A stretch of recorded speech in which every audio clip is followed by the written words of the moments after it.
Good evening, ladies and gentlemen. Welcome to the Sim Racing Alliance. It's season 13. We are starting out tonight strong. As they do go side by side. It is the formation lap almost done. They will look, all eyes to the lights. That's going to be an amazing start. And we have a crash in turn 1 already. What's going on? On to the bus stop straight. Goes for it around the outside.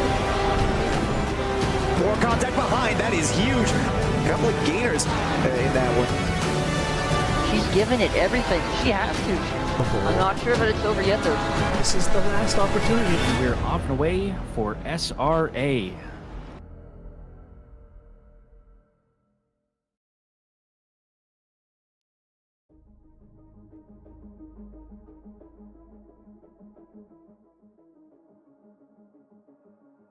Good evening, everyone, and welcome back to the Sim Racing Alliance GT3 Team Championship.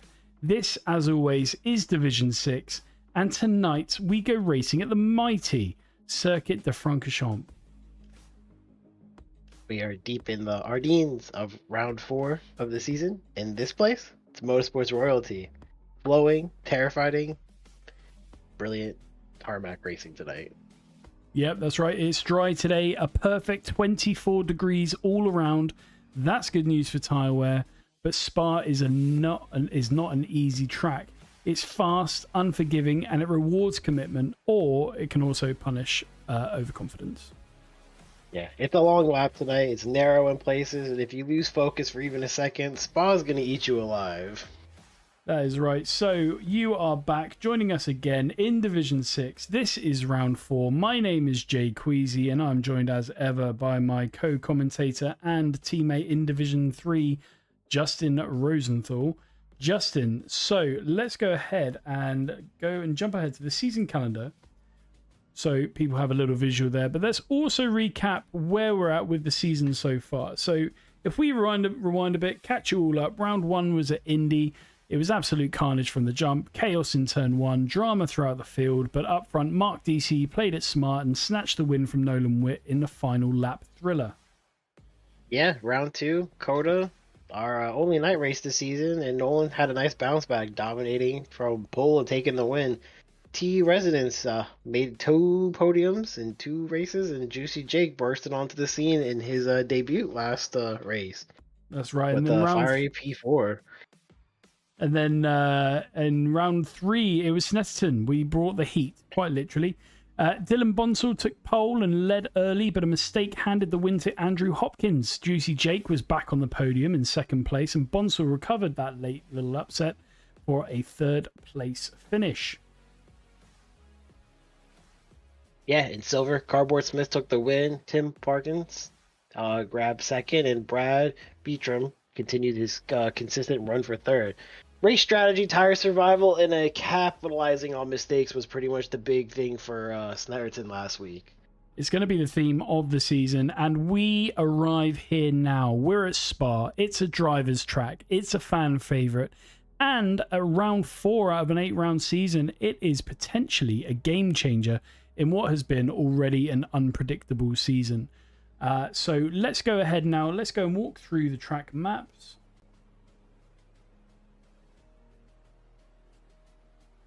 And so this is Spa-Francorchamps in Stavelot in Belgium. We start at La Source, a tight, low-speed hairpin that's a dive bomb dream and a wheel-banging hotspot. ABS settings critical, miss the mark, and it is chaos. From there, it's the legendary Eau Rouge into Radeon. These GT3 cars can take it flat if you have the correct setup and also have the nerve, but 1 inch one way or the other off of the line and you are either slow, or as many drivers in both real life and, as we will see in a minute, virtual racing, and it is absolute disaster. So we then rocket down the Kemmel straight into Les Combes, where slipstreaming is strong and brave moves pay off big. Then we go to Malmedy and into the long, slow right hand at Brussels. Brussels. Watch for trail braking technique here. Mistime it and you're going into some lawn care. That is for sure. It's a very tight entry into Sector 2, and it doesn't get any easier, does it, Justin? No. And then we get into what I like to call no name, because it really doesn't have a name, and it's no name because you don't want to be a name to remember going into this turn. But tricky, pretty unpredictable exit. And then you go on to Puan, one of the fastest corners of the lap, double apex, and an absolute tire killer. You have to have a nice brave fly through and be cautious to not lose any time on your lap here. Then comes Campus, right? Then a left and a technical setup sensitive. The key here is to keep the balance. If the car twitches in any way, you're pretty much going to hate where you are going to end up being at that point. And then you keep it all the way through Staula and Paul Frere. I hope I said that right, Jay. I'm not 100% sure. And then you send it city into Blanc Chimon. Flat out for there, and then you gotta hold on to your breakfast because it's gonna be a tight last couple turns.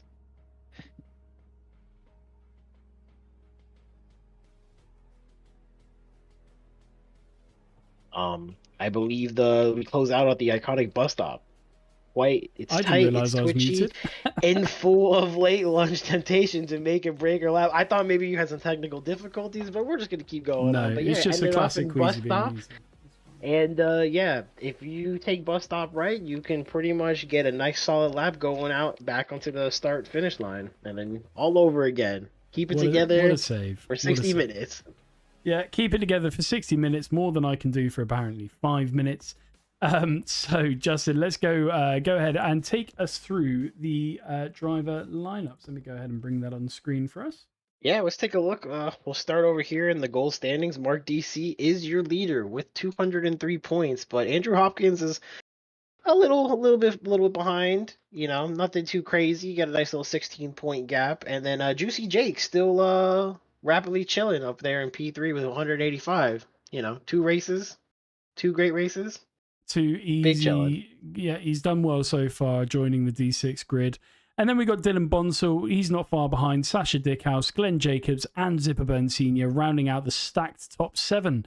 So keep your eyes on Justin Muntean too. He's due a comeback performance, I think, after what was quite a quiet round 3 from him. Yeah, and then over here in silver, we got Brad Bertram. Bertram, man. I keep getting your name wrong, and I apologize. You are nice leading with 87 points, followed by Braden York and Sean Paul. But the pressure remains for Peter Pan is, slowly on the rise, and Jeremy Round as well is showing consistency and can make a big move up on the silver leaderboard. That's right. And then in terms of penalties today, we've got Jason Yu. He found himself on the wrong side of the stewards with a qualifying ban for today's races, so he'll be starting at the back. It's a 7-kilometer lap, and it's a big hill to climb all the way from the back to the front. So let's go ahead and switch over to the team standings. Yeah, over here on this team standings, the Boatley Busters Racing are really, again, not too far away from the competition with 287 points, followed by Champion Motorsports Slippery Shift as well with 278. And the gap could disappear, honestly, just within one race. I mean, both of them, with both teams, it could be moved either way. Absolutely, and not far behind those two, a Wreck and Race team. They are hanging still in 3rd place, whilst Juicy Peters Racing are climbing fast. Jake and Peter Pan have already racked up 249 points. That is a scary pace for the new pairing. Yeah, Pain and Panic, Baseline Keenwood, and Pitch Stop Posse are locked in tight in the midfield. I mean, honestly, every point matters. I mean, you can have a great race with your teammate, and you can really move yourself up the leaderboards here in D6. That's it. And meanwhile, McLaren McQueens lead the silver tier squads, but Elbows Up and Retro Racing are breathing down their necks.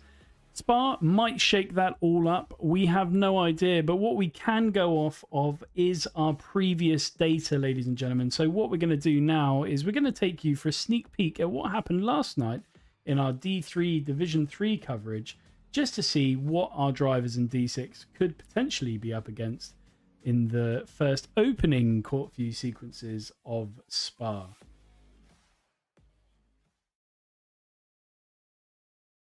Radion, we've got the pit, but is it going to be an absolute storm? Is it going to look nice and tidy? Yes, it is. Everybody's through clean, but what will happen here? No! He's trying to make his way through. I may. All right, I'm gonna replay. Trey, go ahead. Stay up ahead. We are going to get a replay on this. We'll continue the live action. I made the commentary. Oh my god. I am so sorry. The top of Radion, we've got the pit, but So, keen observers may have spotted both Jay Queasy and Justin Rosenthal getting caught up in what was a disaster start for Division 3 last night. But yeah, Justin, let's talk through those opening few sequences. What have our D6 drivers got to pay attention to tonight? They, I think it's very important to keep yourself on the track for the first 3 laps. There may, as you can see, be an incident like there was in D3 last night. Don't let it bother you as much. I unfortunately was one of the people who got caught up in it last night and exited that with 48 seconds of damage, but made it to the pits. Sat in there, took my little, pit stop, got my tires, did my tire change for the night, and still ended up in 28th out of, the 41 drivers that started. So there's still a possibility, even though something could possibly happen. But keeping yourself focused and on the track for the first couple of laps and getting your nice groove going, I mean, you'll be fine tonight if you're in this division tonight. Yeah, Just I've got faith. I mean, they surprised us with their opening performance at what we thought was going to be carnage at Snetterton. It wasn't. It was fine. It was calculated. It was calm. So 4 rounds in, this is the drivers now just getting into their cars, getting everything ready for free practice. We've had the fun chance of listening to Justin try and pronounce some of the driver names and some of the race corners. But yeah, we've got to wait now. Wait until the cars are out. I don't want to give you guys just some static pit lane camera angles. So yeah, Justin, I mean, obviously rounding up round 3. What are you looking ahead for with the next few races? I mean, we've got up next. We've got Hungaroring. It's wet. It's slippery. It's no fun at all so far. I don't know if you've had a chance to go out there on the track yet, but a lot of the drivers, a lot of time's already being put in. So I think the drivers they're embracing it. They're embracing the challenge of what is not my favorite track or my favorite conditions. Never driven the track, and it's wet. Yeah, it should be fun. Yeah, it can only go well. I mean, honestly, it's a blessing that we have a week break between this and our normal, usually we have a week, but we have a 2-week break. I'm sorry, I meant to say 2 week before our next race, so it'll give me plenty of time to learn the track and do the best that I can. But I mean, honestly, tonight's race I'm excited for too, because we've had thrilling, races, all 3 races so far. It hasn't been one specific person. That is correct. Right, so what we're going to do, we're going to jump into an early ad break for you guys, so keep tuned, and we will join you back after that with Division 6 qualifying.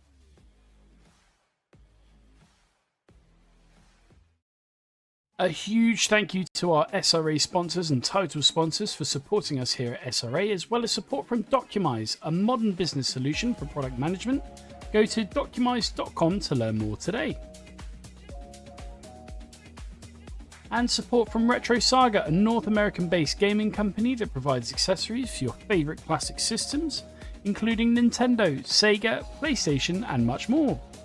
Enhance your retro gaming experience today at retrosaga.ca. And a big thank you to our affiliates, Track Racer. Experience redefined gaming with Track Racer's high-quality sim rigs and accessories. Use code SRATE at checkout to support us. Armamentario, a toolbox for ACC that will enhance your chance to win. Enjoy a fully customizable and enhanced HUD to change the way you experience ACC. AT3D Sim Shop. Upgrade your sim racing experience today with premium 3D printed accessories featuring precision crafted magnetic shifters, sleek cable management solutions, versatile stream deck mounts, and immersive dashboard displays. Their innovative designs enhance performance and style, elevate every lap with top tier quality and craftsmanship at at3d.net. Go Setups, premium esports setups for everybody. Use our affiliate link on our Discord and take your drive to the next level. Castle and Cauldron, a home-based crafting business specializing in handmade Harry Potter, Fantastic Beasts and Fairy World collectibles. Magic wands, potions, mini dioramas, wall decor, costumery, cosplay, and much more. Castle and Cauldron is where crafting meets the magical. Visit facebook.com/Castle Cauldron. And from KP Concepts, your source for custom automotive renderings, graphic design, and printing. We spend countless hours making you look all good for the spectacle. Check out kpconcepts.com for more. Alright, welcome back, and we are just in time to see the cars, the silver classification cars, coming out for their first warm-up lap before they go into their hot laps. So, just to let everybody know, once again, if you're new and tuning into Sim Racing Alliance for the first time, welcome. Where have you been for this season? But the way that this works in qualifying, the teams are set up into two different the grid is set up into two different classifications. So we have the gold drivers, which are symbolized by their white numbers on the leaderboard, or the standings on the side there. And then we have our silver drivers, who have the grey, or I guess silver-ish color underneath their driver numbers as well on the standings. First to go out is always the silvers. They have the qualifying time, the first 10 minutes. Today is a special one from 20 minutes and 30 seconds all the way through to the 10 minutes and 30-second marker. And then we have the gold division. They'll go out with a bit more rubbered in, with a bit more of a rubbered in track, and they will be going out at 10 minutes exactly in order to do their qualifying. So you're going to get probably just in 3 laps to do this. How important is that early banker lap to just make sure you at least get on the leaderboard on a track like this? Yeah, you might be able to squeeze in 4. I believe I was able to squeeze in 4 coming around just before the line was up, but pretty much 3. You want to take it slow your first lap. You want to just get a time down. It's important to get that time down just so that you can put yourself up there on the grid. During the practice race, we could see that Jordan is over here doing a little side wiggle to have you distracted for a second. But yeah, the first lap you want to just kind of give yourself some time here to get on the board. Doesn't have to be your fastest, so you're not invalidating all 3 and putting yourself in a position where you pretty much gave yourself a qualifying ban. Yeah, I came close, had an unfortunate bit of contact. So let's go ahead quickly while I'm waffling on, and let's go on board with Matthew Hopkins, who he's had a challenging 3 races so far, I'd say. Now, it doesn't help that his brother did we remember correctly? It was his brother, correct? Last season? That is his brother. Last race is his brother, yeah. That's right, yeah. So it doesn't help that his brother was obviously doing incredibly well at the front of the grid, but Matthew's still finding his feet in almost perfectly timed division racing, as he's going to have to return to the pit and hopefully try and get in some extra laps there. But yes, he's struggled so far. He's done really well in the qualifying, but struggled in the racing. So my fingers are crossed for Matthew today. I think he's got it in him. Spa, it's a bit of a longer track, still has a lot of pitfalls, but I believe in him. I think he'll be fine. Going through a Rouge is pretty much going to be where the main key killers on your qualifying laps. I mean, if you mess this up right here, going up here, you got a whole nother 2 minutes and some change to think about what you've done and figure out how to make it so that you don't do it again on the following lap. Because outside of that, I mean, it's hard to. There's a lot of runoff in the limits, track limits here. So you have a lot of wiggle room in terms of sliding a little bit on the apexes and coming out, you know, and using all of the track, you don't have too many spots where it's like right at the yellow, the white line. But we'll see. Yeah, we'll see. And I think what's particularly unique about Spa is it does have a couple of slow corners, slow speed corners, but the majority of them are medium to fast paced corners, which it's a classic trade-off with Spa. You can decide to have a low rear wing and benefit you on those, massive straights that the track does have. Well, Sector 3 is technically not a straight, but I mean, it is. It's flat out. Oh, as Jordan Dana gets the first hot lap in with a 2 minutes 28.4. That's at least a banker lap done for him. But yes, so it's you choose to have low rear wing and benefit from the high speeds and suffer in what is Sector 2, as Peter Finpan demonstrates that beautifully, coming out then into Sector 3 now. Or you choose to have a higher downforce, the reverse, survive Sector 2 especially, and then suffer a little bit on the straights. So you've got two big choices on how to approach this track. Neither one are incorrect, but it's really just about more what are you happy with, what are you settled with, as Travis Fletcher goes through with a 2 minutes and 23.890, which is a solid time for silver. 0.7 ahead of Brad Bertram.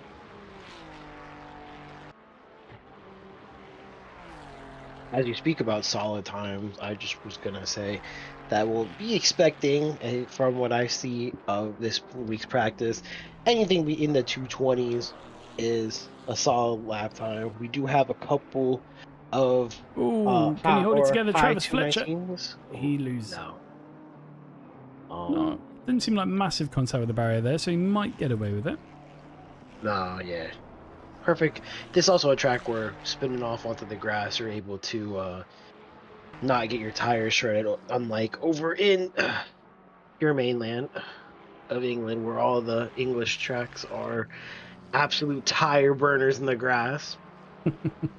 But going off here, yeah, you can slide yourself back on. Just make sure you put yourself in a position where you're not interrupting anybody returning to the track. Lots of runoff. Yeah, lots of runoff potential, but at the same time, track limits are punishing. So especially up to where we're on board with Peter Pan right now. He's going to demonstrate it for us beautifully. Not this particular corner, but coming up here to No Name. So this exit here is an absolute killer for track limits. Does he keep it in? Oh, easily, yep.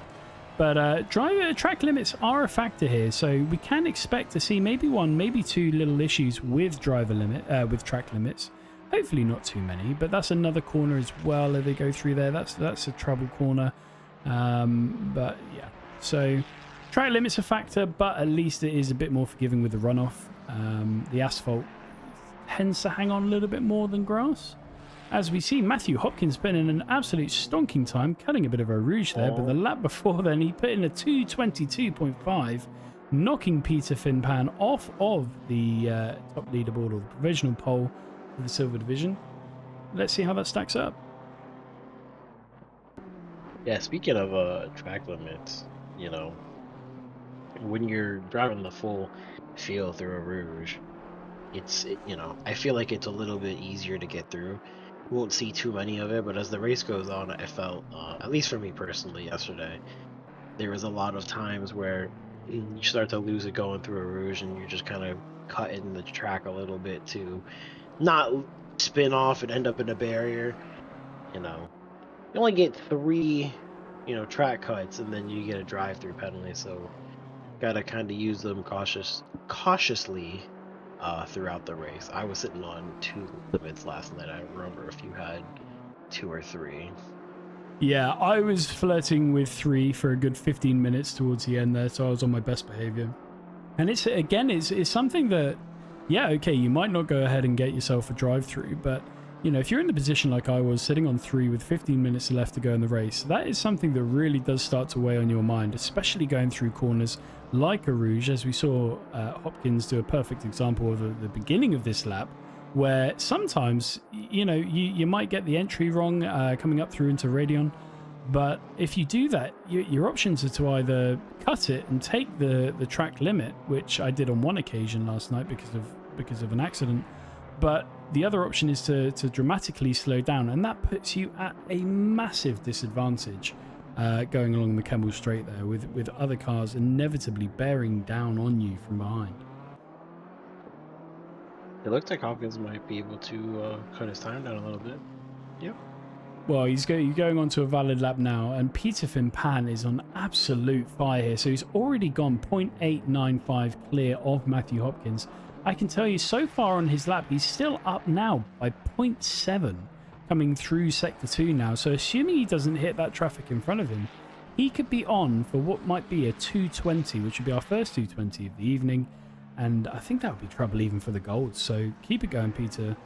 And let's see what he can do through here. We're going to keep on him for the time being. Yeah, it's the tricky little corner right here. Keeping it getting the camera all the way front. through, and you don't want to slide, which tends to happen sometimes. You cut it a little bit too much and you slide a little bit, but it looks like he holds it together. He certainly held it together, and once we've done that, we've had a couple of qualifying incidents, so we'll go back and have a little look whilst... Oh, hopefully that doesn't affect him, does it? It does a little bit, but it's going to be a good lap. It's going to be a 221. 221, almost dead, as near as... Very nice. As near as damn it is to swearing. So let's go ahead and take a look at a few incidents that we had pop up on our screen. So this is Hakuna Matata at the moment, coming down through Sector 3, through that back, sort of is a straight, sort of isn't a straight. And he had a little bit of an incident, so let's see what happened here. I believe it's going to be... Oh, there's a sideways car, and that is... that's unfortunate. That's it. That is unfortunate. So that's the only accident in the session so far. Don't know if he was on a fast lap, but if he was, that sucks.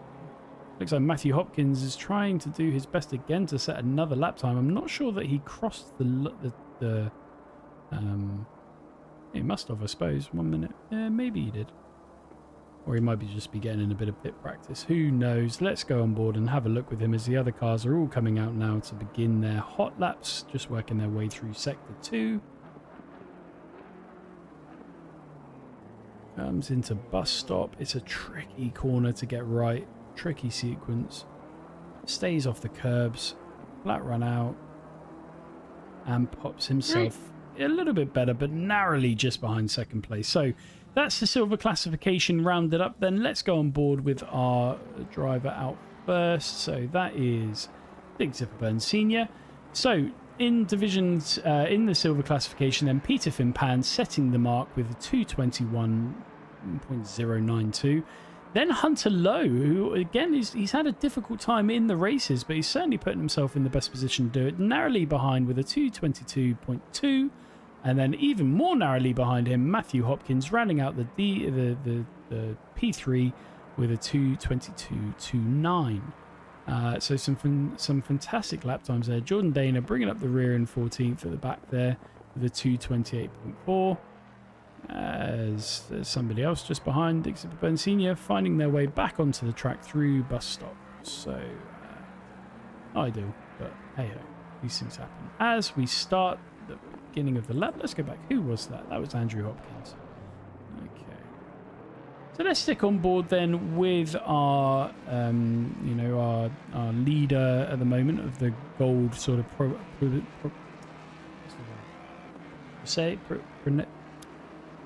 I'm going mad. Parade. There we go. The gold parade. I was gonna say, there we go. You lost me there. I lose myself. So let's go on board then. Stick with Dick Zipperburn Sr. and watch him go through his lap. Naturally, again, the Ford Mustang getting the better lick of the balance of power rating. So again, for any of new fans to Sim Racing Alliance, to GT3 Motorsport in general, all cars have a balance of power to try and equalize out all of their pace. Sometimes cars manage to still get on the better side of it, like the Mustang has today, and that means that it's going to be quite a good car, quite a fun car to drive around. Hopefully it's something that Dick Zipperburn Sr. can take advantage of as he comes through No Name with a good exit. Doesn't decide to mount the curb. Someone somewhere in SRA just quibbled a little bit because, they heard you talk about the Mustang. Yeah, I'm sure they did, and you know what? They can quiver a little bit. That's fine.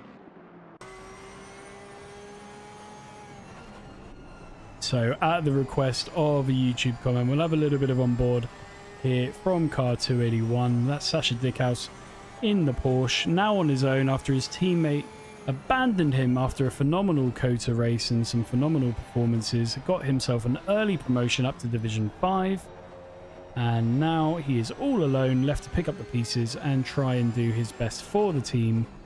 Angry Grandma Racing.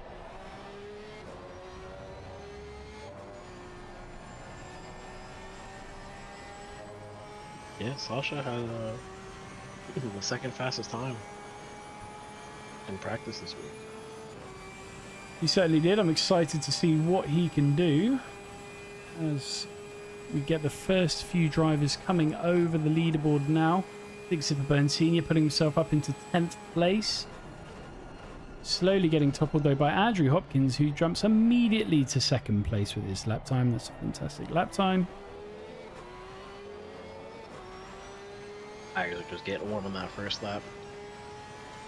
And Sasha Dickhouse putting himself into 9th. So some good lap times there. Just getting themselves some banker laps in as he mounts too much curb, ladies and gentlemen. Will he save it? No, he won't. Oh, no. And that is Don't the slide curse back out. of... Don't slide back out. Don't slide back out. Oh! He saved it. And that is the curse, ladies and gentlemen, of Radeon. So, yeah. You know, we're on board though with Justin Muntean. Nerve-wracking, man. Oh, it is. Always so nerve-wracking. Just you slide, because the end of it is just on that line right where the pit exit is, and if you just bounce off of the barrier back in, you can't see it until you come over the top of the hill. And no. By then it's too late. Yep, you're gone. You're absolutely gone. So we got some love in the chat from Anna22, says go Keenan. So we got some Keenan supporters in the background. Thanks for joining us there, Anna. And from Wicho, who wanted to see the onboard of Sasha. So 2 guys there finding their way through. Guys, if you enjoy the coverage, if you enjoy watching Division 6, it would be a massive help to us if you could go down, hit the like button. Helps us out, helps the division get the airtime that they deserve on YouTube. So that would be a massive thank you if you could do that for us. As Justin Muntean works his way through Sector 2 now. This is a tough corner here. Got to keep it tight, which it looks like he does. Just trying to see on track. Has Andrew Hopkins had another disaster? I think he has. Let's go back and take a quick look and see exactly what happened. No, he's just going slow, waiting for cars to come up behind and make sure they go through. One thing I did note, Justin, Cardboard Smith. So we're on board with Cardboard Smith now. He has had himself a promotion in this week. He's gone from silver up into the golds. So that does give the guys down in silver a bit more breathing room. Cardboard obviously having fantastic pace in the last race at Snetterton, managing to come back through most of the field to clutch the win after being involved in an incident earlier on in the race. So awesome work for Cardboard. But yeah, let's see what he can go away and do. I'd also like to point out that hidden within the pack of all the fast people, Mark DC up in 4th. Just you know. Mark DC up in 4th. So yeah, I mean, no, the myth 5th now, but yeah, 4th. We commented we commented last week about, you know, how he's not much of a qualifier, but he certainly showed us that he's certainly a race car driver and a race driver. Sasha Dickhouse there going 2nd. This fight is getting closer to Peter Finpan, who still sits at the top with his time of a 2:21. Dylan Bonsall now taking 2nd after Sasha Dickhouse did it. Narrowly ahead now. So even Cardboard Smith going over the line, even closer by 0.053. And Mark DC finally doing there it is. The sleeper. The sleeper. Mark DC. The leader of the championship at the moment, putting his dominance back down with a great lap time of a 2 minutes 20.7. Hats off to you, sir. Great lap time there. Let's see if anyone can improve on that. I'm looking down the order here. There's a lot of improvements, but not anybody looking to challenge that lap time at the moment.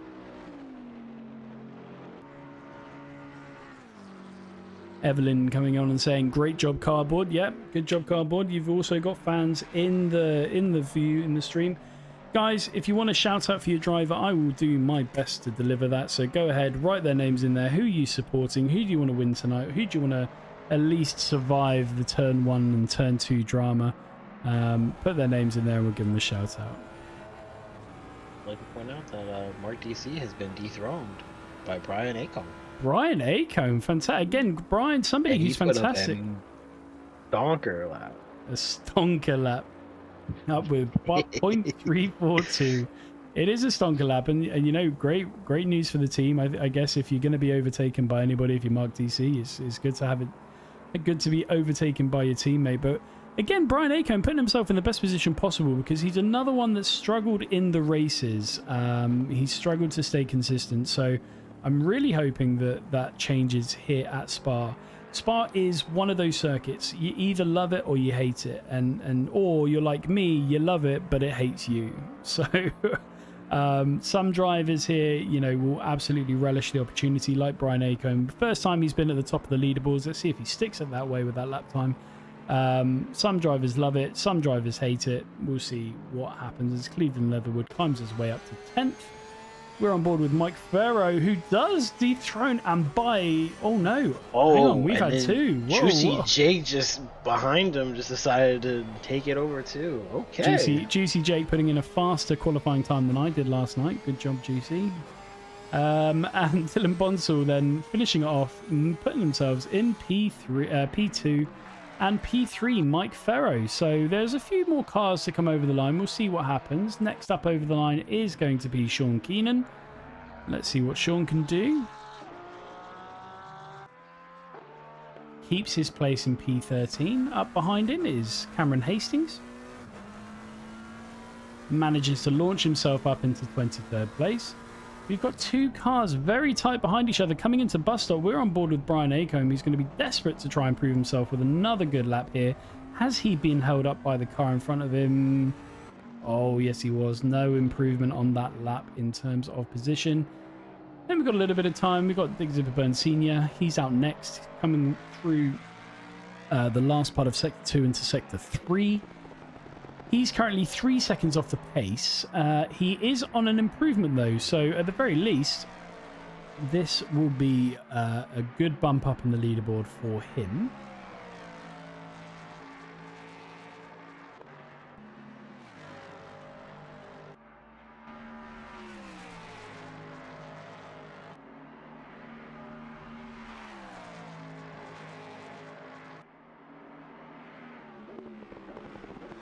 Coming now into the bus stop chicane. All important about positioning, getting a great drive out if you can. Oh, and he's gone invalid on the last corner. Oh, Zipperburn Senior. Disaster.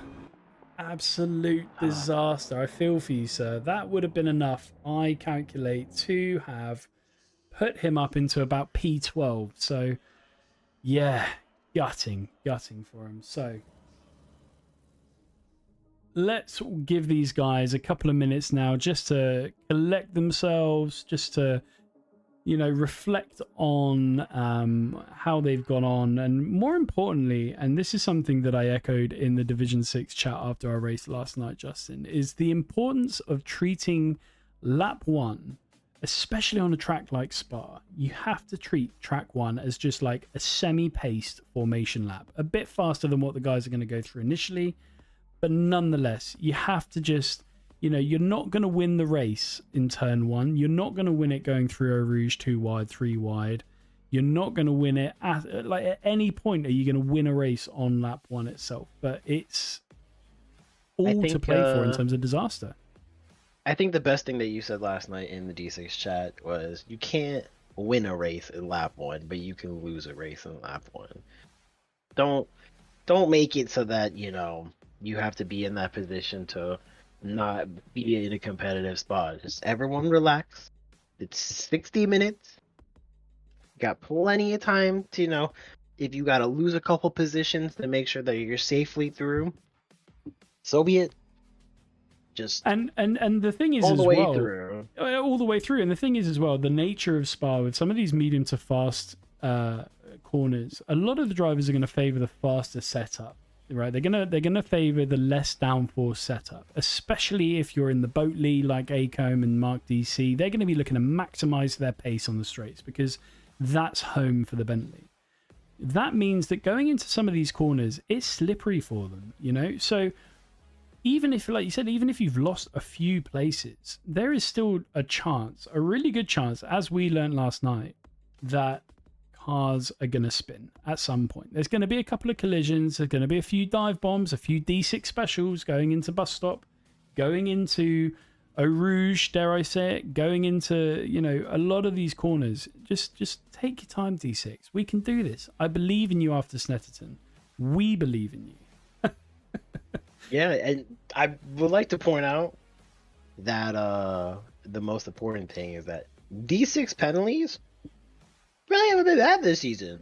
They really haven't. They really haven't. I mean, we've had one qualifying ban for this race. I don't think there was any for Snetterton. And I think there was maybe, like, you know, a few teething troubles. For a lot of these drivers, it's their first time in a league racing, you know. So teething issues. But by and large, the last 3 races, I'd say, out of the 4, have really not delivered. There's been mistakes made on track. There's been a couple of things here and there. But there's not really been anything in the way of what I would call, you know, massive disasters. But having said that, our drivers, they're going to start coming around onto the Kemmel Straight now. So let's run through the starting order. So in P1, we have got Juicy Jake. In P2, we've got Dylan Bonsall for Champion Motorsports Slippery, car 521. In third place, Mike Farrow for, well, what is Porsche Motorsport? Hasn't got a livery yet for car 689. Brian Acombe for the Boatley Busters, 999 in the Bentley. Harvick Gozozi for Blacklist in the McLaren. Mark DC, teammate of Brian Acombe, Boatley Busters Racing in 6th place. In 7th place, Cardboard Smith of McLaren McQueen's. In 8th place, we have Peter Pan. That's Juicy Peters Racing. And then in 9th place, Sasha Dickhouse for Angry Grandma Racing. In 10th, Andrew Hopkins for Team Payne. In 11th, Justin Muntean for Champion Motorsports Macca. In 12th, Cleveland Leatherwood for Baseline Red Bull. In 13th, we have Sean Keenan for Red Bull Racing Porsche Blue, Season 14. And I just realised I haven't let you guys see the actual action on track. My apologies. Hunter Lowe in 14th. In 15th, Glenn Jacobs for Wreckham Racing Team. In 16th, Matthew Hopkins for Team Panic. In 17th, Colin O'Leary for Pit Stop Posse. In 18th, Dick Sitterburn Sr. for Blue Flags Matter Motorsports. In 19th, Max Yang for Men at Merck. In 20th, Rohan Devanini for JP Motorsport. In 21st, Travis Fletcher for Racing Team Turkey. In 22nd, Brad Bertram for Team Brick. In 23rd, Mike Cook for Wreckham Racing Team. In 28th, we've got Cameron Hastings. I think there's been a bit of a mistake with the setup. In 24th, Jeremy Rand for Beta Shift. In 26th, we have Tim Parkinson for Men at Merck. In 25th, we have Thomas Kiss for Beta Shift. But in 27th, we have Mason Hall. In 29th, Daniel Beckstead for Retro Racers. In 30th, we've got Brandon York for Pit Stop Posse. In 31st, Gordon Beverly Jr. In 32nd, Akuna Matata. In 34th, Sean Paul, Elbows Up. In 33rd, Jordan Dana, Monkey Madness 505. In 35th, Jason Yu, serving a qualifying ban, and in Porsche, for more Porsche Motorsport. Oh my goodness, what has happened there? That was Mike Farrow going the wrong way in the lead up. He needs to get himself corrected and quickly to try and catch up with the rest of the grid. Not sure what's happened there, but we are on board with Juicy Jake. As they're coming around now into bus stop, let's see if Mike Farrow manages to catch up. I think he will. And what we're actually going to try and do, Justin, and this is going to be very, very experimental, and I haven't told you this myself, But we're actually going to try something a little bit different. Let's see if it decides it wants to work. 1 second. As the cars all decide to drive around now, I've got to make a special change here. Oh, yes, I see what we're going to do here. And we're, yep, that's it. Get that off the screen. There we go. All right. I see what we're doing. Yeah, we're doing custom camera angles from the drone for at least the beginning part of this race, at least for T1. Well, you know me, this is my favorite part of the race. I'll make sure. Coming around to the start-finish line. So here they come now. And here comes the speedy drone, and he's off. All right, and off we go for round 4 at Spa, round 6 or Division 6, and it looks like we're. Oh, we've got a contact. Oh, no. Oh. And there's just. Oh, it's getting worse. It's just getting worse and worse. Oh man! We even gave them the warning, Justin. We even gave them the warning of what to avoid, guys. All right. Yeah, it's okay.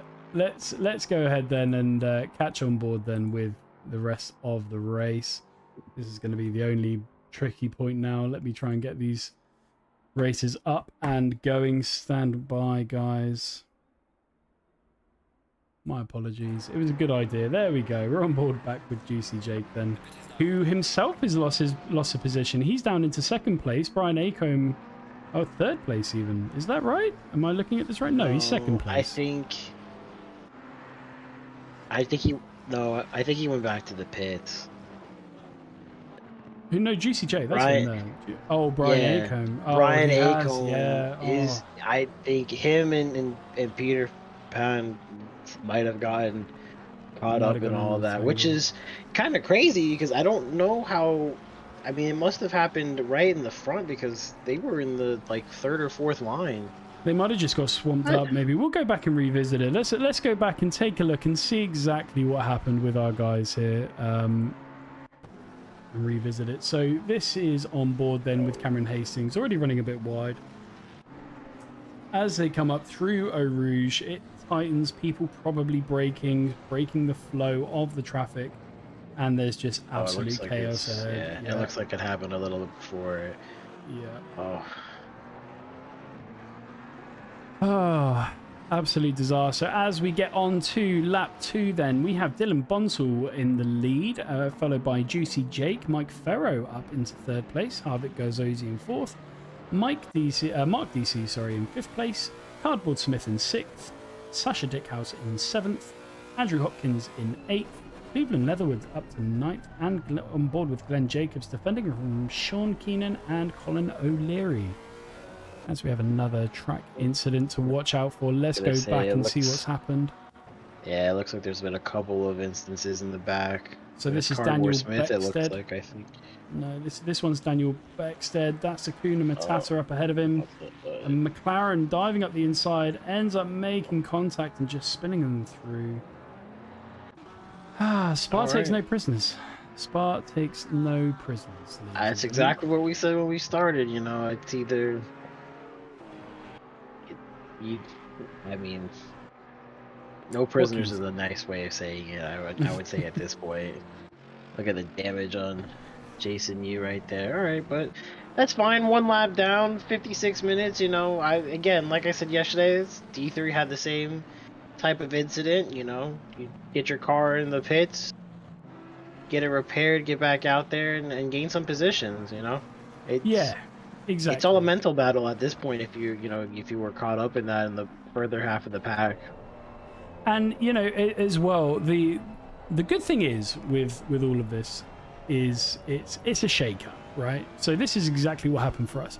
I qualified, I think it was 28th Was it 28th I qualified, or was it? No, Yeah. I qualified 34th, so I think you were 32nd. Something like that, 32nd. And I Something ended up like that. Yeah, and I ended up finishing 14th because of the disaster, because of the chaos. So this is definitely an opportunity for some of the drivers, some of the gold drivers, especially gold rounding out 1 through 12 there. This is definitely an opportunity for some of them to get some points on the cars around them. This is a great opportunity for the likes of Travis Fletcher, who's currently leading the silver division out on track at the moment. It's a great chance for Thomas Kiss, who again has got the opportunity now to build on some of his increased race pace over the last few races to really bring home a good result for him in the silver division. And also for silver third place, we've got in there, we've got Hunter Lowe, who's chasing down narrowly Cameron Hastings, who himself is tight up behind Thomas Kiss. This is a fight now for 14th place.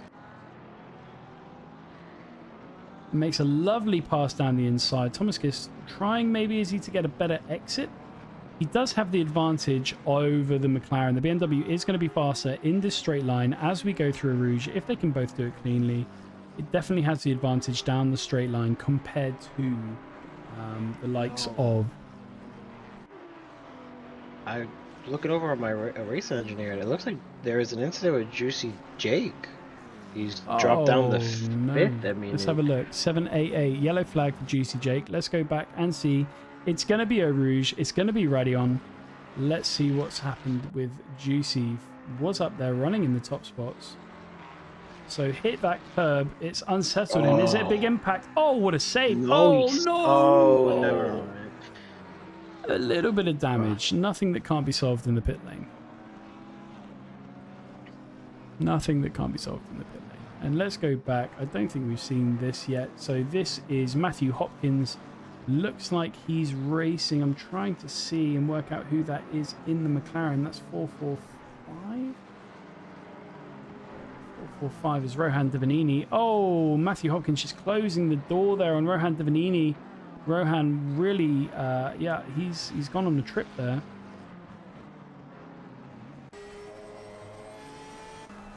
So nice little battle going on so far. I mean, some of the close on-track battles we got. Ferrero and DC battling out Travis for third. Fletcher, what's happened, Travis? Let's go back and have a quick look and see what's happened here. So Travis Fletcher leading the silver classification initially with... Is that with the blue he wheels just behind him? loses it a little bit. Yep. And then the grass takes Does the he rest save of it? the way. Okay, but that's fine. That's fine. That's fine. Get back on track. You'll be fine. 60-minute race, or 53 minutes left. Plenty of opportunity here. Talk about opportunity. Harvick Garzosi, who's frequently been around the top 5, threatening the top 5, found his way now up into second place. So that is absolutely fantastic. Although he does have Mike Farrow just behind him, who's just set the fastest lap of the race with a 2:21 already, which is fantastic race pace from everybody. Yeah, it looks like, again, closest battles on track are looking to be, well, it was Ferrero with Garzosi in second. He was only about a half a second off. Mark DC is fighting up there with third place with Ferrero. Andrew Hopkins, you know, battling up there with seventh place with Sasha Dickhouse. I mean, we got a couple on track spots here that we got a couple of battles going on. We do. Let's get on board with some of them. We're going to go on board, I think, initially with... let me just have a look here as we stay on board with... Hold on, Leary. Let's go on board with Harvick Garzosi, who is just now behind Mike Farrow, making the pass on Harvick. But Harvick's not giving up with Mark DC like a shark, waiting for his opportunity behind him.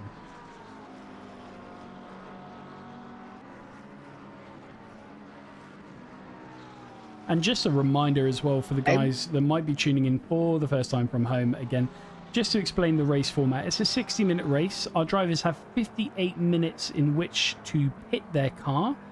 So that's pretty much from the first minute to the last minute. When they pit, they have to change their tyres, but they can't refuel. Who is that going wide there? I think that's a back marker already. Yeah, I was going to say, I believe there were... Gordon Beverly Jr. As I say, yeah, I believe that there's, again, with the instances, with a Rouge and that lap 1 incident, now that there's a lot of cars that are going to be mixed up in there and blue flagged. So, gotta, Speaking of, that's make Mike sure Cook. that you get around them as fast as possible because you don't want to get caught up behind a back marker this early and have, the leading car that you're racing against behind you catch you that easily. We've got an incident between car 689 and car 138. So that is, let me have a look here. That's Mike Farrow. That's Mike Farrow, and I'm not sure who that is. Oh, and Harvick Gazzosi. So let's see. They're going into bus stop. Harvick Gazzosi late on the brakes, makes big contact with Mike Farrow, but he saves it in style. Harvick Gazzosi also not suffering, and Mark DC deciding to take the run off there through bus stop to keep extra safe. That still puts Mike Farrow into 2nd place. Mark DC takes over in 3rd place, and Harvick Gazzosi now up into 4th place as we are on board with Brandon York, who's trying to chase down Jason Yu at the moment in the Porsche. And Jordan Dana, who's finding himself up into 20th place, crossing the pits. Now, he was, I believe, towards the very back of the grid starting. Let's just go back and double check that. That's right, he's up 14 positions so far on the pack. So he's had a fantastic start to his race. His problem will be, can he stay out ahead for the next 40 however many minutes? So this is Mark DC making contact as he gives over. That's Mike Cook coming up behind. What happens between these two drivers? Blue flagged. Mike Cook looks to go down the inside, does he? Yeah, he does, but Just a little bit of rubbing. Just a little bit of rubbing. I know that's not what you want to have happening right now, though. If you're Mark TC, Whoa. Yeah. you're trying to run that race. You're trying to catch up with Ferrero. So we're on board now with Sean Keenan and Colin O'Leary going wheel for wheel, but Sean Keenan, his car's looked better. I will say his car has seen better days. The front of that car is not looking happy. No. So I think this is probably just a bit of a recovery until you can get into a position in the next 10 minutes or so, probably as to where you feel comfortable pitting and still having your tyres survive. We're now back on board with Jason Yu. So he was being chased down by initially, I believe it was Sean Keenan. But Jason Yu finding himself with the yellow flags. What's happened here? He's overcorrected, gone onto the grass and spun. But he's avoided he's avoided the barriers. So I mean, if I'm you, I'm still in a great position. I mean, having a quali band starting last on the grid and still being up to 23rd, I'd take it. He'll take it. So let's quickly go through, as I promised, Ivo van Doesburg giving car 138 all the best luck in the world. That's ironic. We were on board with Harvick Gazzosi. We've got Evelyn Unagant saying, great job, cardboard. Jaden Gash 954 from Mark Hall. Tiffany Lanich for Stay Juicy Jake. Ryan Youngers, Keenan going to crush this one. And yeah, guys, keep them coming. Keep them coming. We've had a bit of a mix-up in the first few laps, but anything can happen over the course of the next 47 minutes. It's going to fly by. It's Glenn Jacobs now using everything he can down the Kemmel straight to try and make this pass on Cleveland Leatherwood. Dives down to the inside. Decides better of it, though. But that does force Leatherwood into going a bit far. And car 445 has been disqualified for not pitting with a damaged car. That's Rohan Devanini. He was meatball flagged. I know that because I went straight in after my lap one. Which means that, I mean, his car wasn't that bad that he could still make it around with that, but it's still, I mean, that. So we have a bit of contact here. This is between Cleveland and Leatherwood. Let's see what's happened with Cleveland. So it must have happened as soon as we turned away to look to see who was disqualified. Glenn Jacobs going up. Yeah. It's a tricky corner there. It's so inviting to try and go down the inside, but that space quickly runs out as Glenn Jacobs discovered. So yeah, not ideal for that. We're on board though for the time being with Hunter Lowe. Hunter at the moment, let's see how he's doing. He's lost 14 places at the moment, so he's not having the best of starts. But the good news for Hunter is he's pitted. right? And he's at the front of all the cars that have currently pitted. So as cars come in the next 15 minutes. Oh, well, he was. So, onto Jordan Dana then, who I is was up going to 40. say, Jay, come on now. Commentators curse this man. Jordan Dana, who is up. Oh, that's Mason Hall. Mason Hall. Oh. That's a lot of damage. I was going to But say, that's not just him. Front, Let's go Who back else and is see there? what's happened. So that was car 954 with the damage. So let's go on to the triple stint helicam and see exactly what's transpired ahead of Mason Hall here, because that's Max Yang, I think, as well. And potentially, was it Daniel Beckstead caught up in that? Let's have a look. That's Daniel Beckstead following Mason right now. Oh, there's Max Yang facing the wrong way, coming onto the racing line. And that is just a disaster. I feel you, Mason. I'd That be sitting there is for a second, too. wild. I'm speechless for once.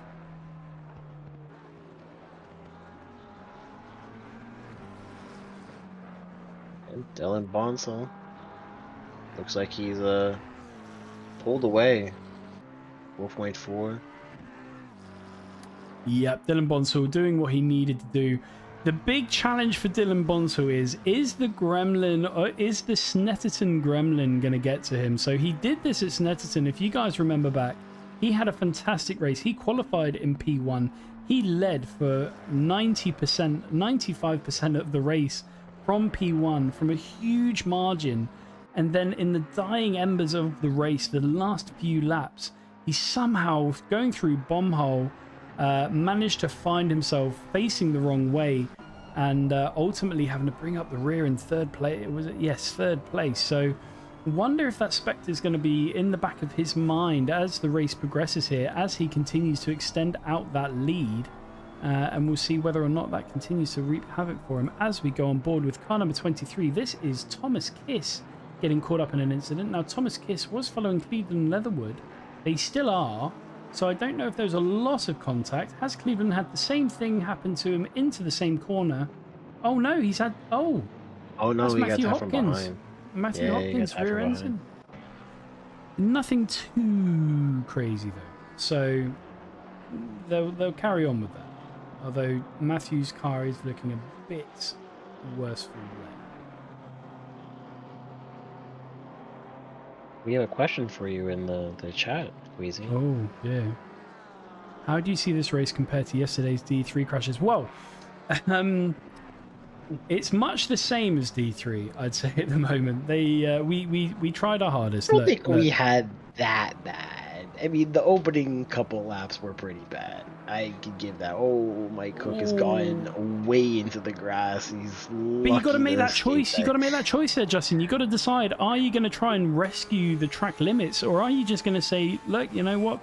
Just give me the track warning. I'd rather stay in my position. I'd rather stay safe. I'd rather stay, stable."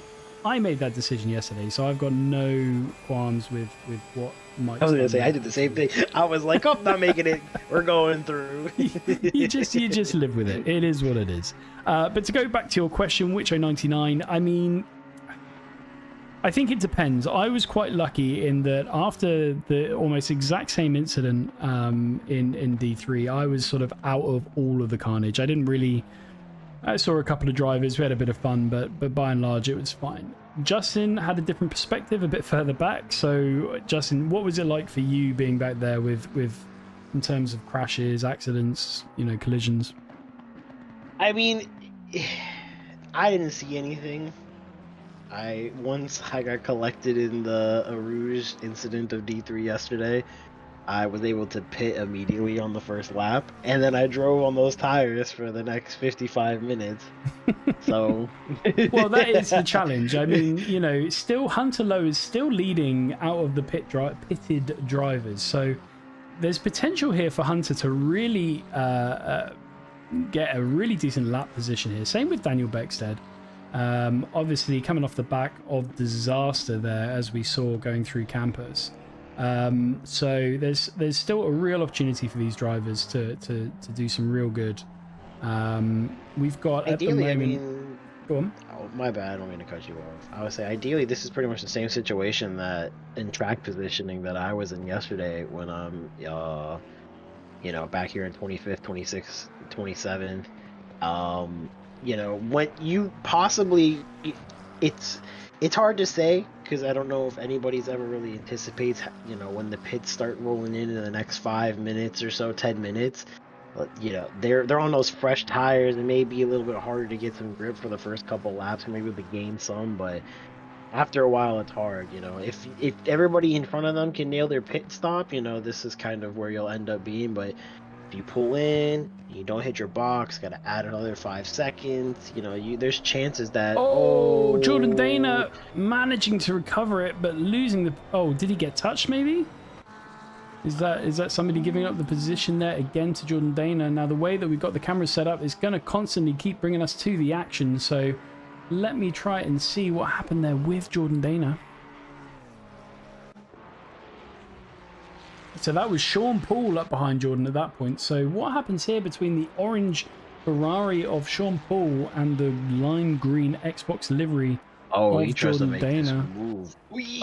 That's a tricky move to make. That's a tricky move to make. What you don't appreciate from the camera angle is how fast those cars are going through that corner, and if you're in Dana's position there, to try and give space but also stay on the track is incredibly difficult to do. So that isn't really an overtaking position. It can work, but yeah, it's squeezing that in, trying to get in that inside there when you got to make that sharp left. It's that personally, that's not somewhere I would try to go and make the overtake. If so, it'd be on the outside, not the inside. But yeah, exactly. So this is a nice little 3-car train forming up here. So we've got Sean Keenan in 9th place, and it is the battle. Oh, I need to shut up. No, I think that was a lapped car. I'm sure it was not Cameron Hastings. It was Cameron Hastings. It was Cameron Hastings. I was gonna say, man, cursing everyone tonight, huh? I'm not having the best of it. As car 280 is he waiting to come out of the pits? Let's try and find out. That's Jason Yu. No, I think he's had a bit of. Has he? Trying to decide. I mean, I don't know. The left side of his car, I can't remember being that damaged, but yeah. I mean, maybe. So, going back to what is now a two-car battle, Colin O'Leary making the pass then on Sean Keenan for 9th place. Former racer. Oh no! You know what? I need to stop. This is crazy. I'd like to point out, well, we've been watching all this action. Mark DC has taken the lead of the race. Oh, Dylan, what have you done? Let me have a look through what has happened. Car 521 got Max Yang up ahead of him, coming through. I believe that's Puon, is it? Let's see what happens. Gets on the curb to try and come through the exit. Just loses it himself. That's a damage as well. Dylan Bonsall. You got to do it all again, buddy. It's Snedderton all over again. Now, if you're Mark DC, you've got a fast Ferrero up behind you.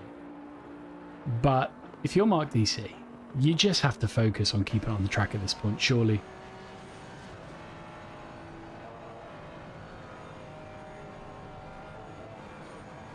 Surely, Justin. Surely. I have no words because every single person you have said tonight has been like, they're doing fantastic, has ended in some shape or form. So stay away from my man Mark DC, all right? Keep him out of this. We're on board, or we were on board, or we're on board with Akuna Matata, who himself is facing a little bit of damage, trying to make the pass on Daniel Beckstead around the outside of turn 1. Neck and neck going into a Rouge. This has the potential for disaster. Is either one of them going to give it up? Yes, Akuna Matata thinks better of it. He lifts, saves both of them in hindsight from disaster, and that's Daniel Beckstead making the move. Now, I think actually Daniel Beckstead, so he would have been, I think, lapped at that point, but just letting the lap car through, knows he has pace, and you are going to get, with that disaster that you had at the beginning, we're going to get a lot of that. We're going to get a lot of cars out of position, all the hard work done in qualifying to establish some sort of pace order, all undone in turn 1, or turn 3, technically, because of the weird starting angle of Spa. But yeah, so it's going to be a bit of a mismatch. A lot of drivers, they're not going to want to give up, as Sasha Dickhouse and this is Havik Garzozi go through with Andrew Hopkins not far behind. Goodness. And that is a pass and a half by Andrew Hopkins. I would at that straight line speed. Gonna say I would look to see if maybe he's gonna try to give that back, but he's gonna keep it. He's just gone. He said, "Thank you very much. I'm taking that. See you later." Overtaking 2 cars on one straight just tells you how fast that BMW is in a straight line. Yeah, as we start to see on the left-hand side here, people begin to pit. I can't tell you if the undercut or an overcut would be good here because... Well, the undercut worked for me yesterday. That's all I know. The undercut did work for me yesterday, but it's... I think it just cut. At this point, you know, it's a case of who can stick it on track, who can be consistent. It's really not a case of undercut and overcut. I think this has turned into more of a rally series, a bit more of a closer tied-out rally series as to who can actually just keep it on the track.